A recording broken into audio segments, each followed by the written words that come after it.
भारत माता की, भारत माता की, भारत माता की। आज के इस कार्यालय के उद्घाटन कार्यक्रम में मंच पर विराजमान हमारे यशस्वी मुख्यमंत्री सम्माननीय बसवराव बोम्मई जी, हमारे प्रदेश के जुझारू और कर्मशील अध्यक्ष श्री नलिन कटील जी, हमारे कर्नाटक के सबसे वरिष्ठतम नेता हमारे पितामह सम्माननीय बीएस येडियुरप्पा जी, हमारे अरुण सिंह जी राज्यसभा में सदस्य और हमारे प्रभारी, मंच पर विराजमान हमारे मंत्रीगण, विधायकगण, सांसदगण, जिला के पदाधिकारी और यहां इतनी बड़ी संख्या में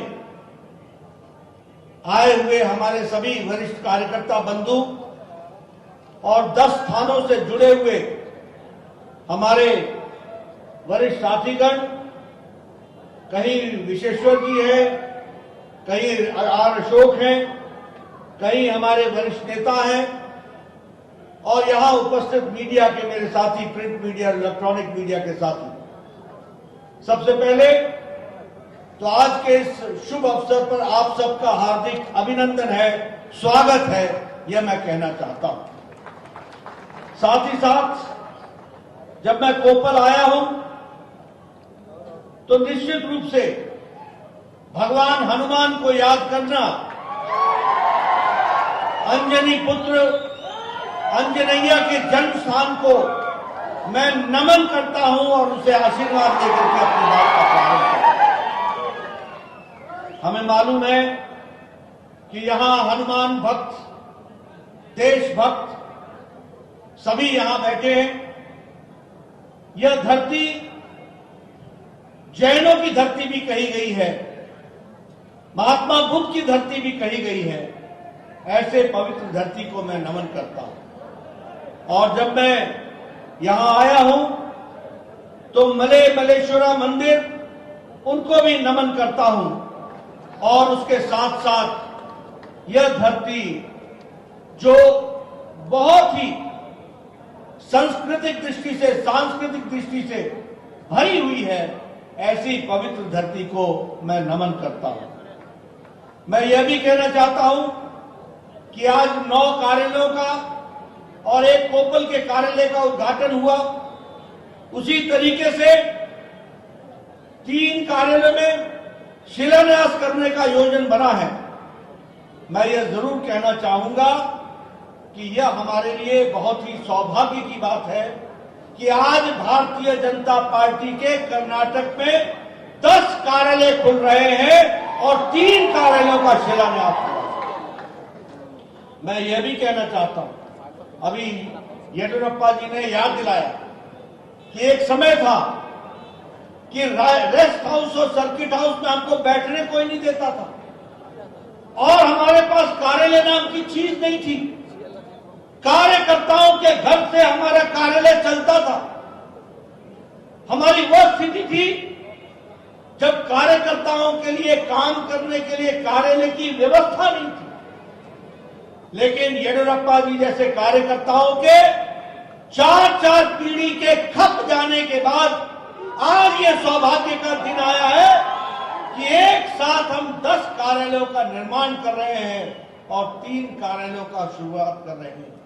मैं कर्नाटक के कार्यकर्ताओं को इसके लिए बधाई देता हूं और साथ ही साथ उनको शुभकामनाएं भी देता हूं कि आप इस कार्यालय का सदुपयोग करिएगा।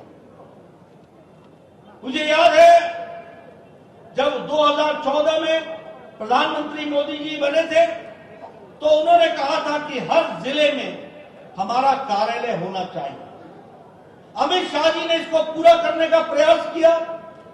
मुझे खुशी है कि 296 कार्यालय बनकर के तैयार हो गए और 210 कार्यालय मार्च महीने तक तैयार हो जाएंगे 2023 के। इस योजना के साथ हम चलेंगे।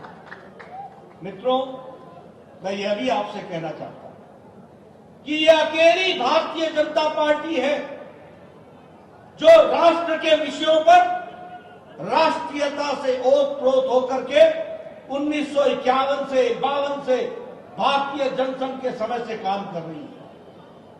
चाहे धारा 370 को समाप्त करना हो, कश्मीर में श्यामा प्रसाद मुखर्जी का बलिदान हो, चाहे गोवा का लिबरेशन मूवमेंट हो, फिर चाहे शिमला के पैक्ट में गादरा रोड के खिलाफ, पाकिस्तान के खिलाफ धरना देना हो, प्रदर्शन करना हो, या फिर लाल चौक पे तिरंगा फहराना हो, हर काम को किया है तो भारतीय जनता पार्टी ने किया है। यह हम गौरव के साथ कहते हैं। उसी तरीके से सभी धर्मों को बराबर से देखना, सभी समाज के लोगों को साथ लेकर के चलना, appeasement to none and justice to all, न्याय सबको मिलेगा, लेकिन किसी को भी खुशफहमी में, जिसे हम कहते हैं अपीजमेंट, वह करने का मौका नहीं दिया जाएगा।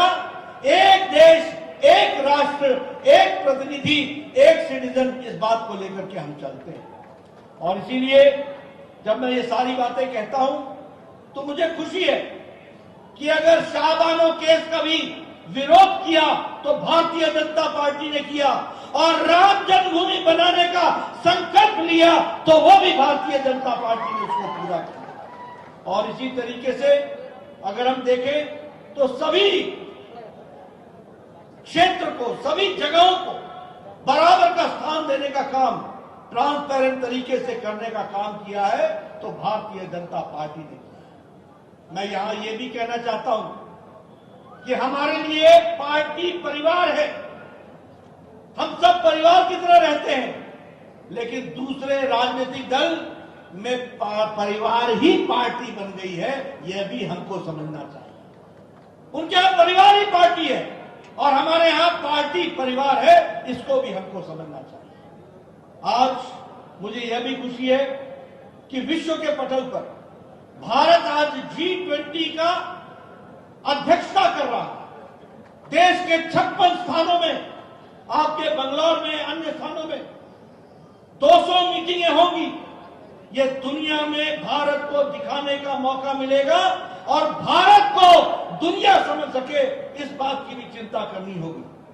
और इसीलिए मैं यह भी कहना चाहता हूं कि इस बात को ध्यान में रखते हुए हमें अपने पार्टी के कार्यकर्ता के रूप में, जब दुनिया के लोग बंगलौर आए, जब दुनिया के लोग कर्नाटक के किसी स्थान पर आए, तो आपकी जिम्मेवारी बनती है अतिथि देवो भव, उनका आतिथ्य करना, उनका आतिथ्य को पूरा करना, यह भी आपकी जिम्मेवारी होगी। यह मैं आपको कहना चाहता हूं। मित्रों, अगर मैं दुनिया की बात करूं तो मैं यह कह सकता हूं, आपने खबर सुनी होगी, अभी भी कोरोना से चीन मुक्त नहीं हो पाया।